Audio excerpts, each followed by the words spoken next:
Antarctica বরফে ঢাকা এক নির্জন মরুভূমি, কিন্তু এক রহস্য আজও গলার কাটার মতো বিদ্ধ করে আছে।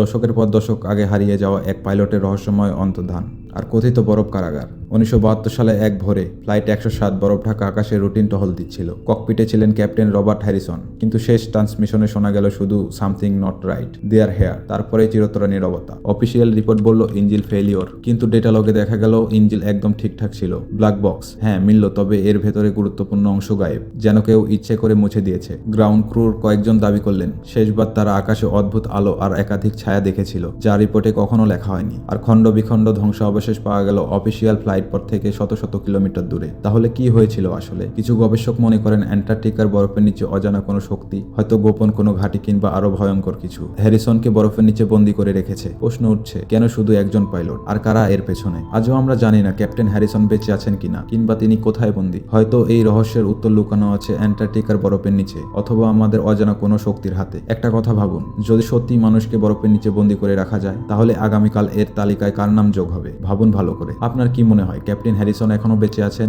নাকি সবটাই ছিল কোনো গোপন পরীক্ষার ফলাফল? নিচে কমেন্টে আপনার থিওরি লিখুন, আর আরো ভয়ঙ্কর অজানা রহস্য জানতে আমাদেরকে সাবস্ক্রাইব করুন।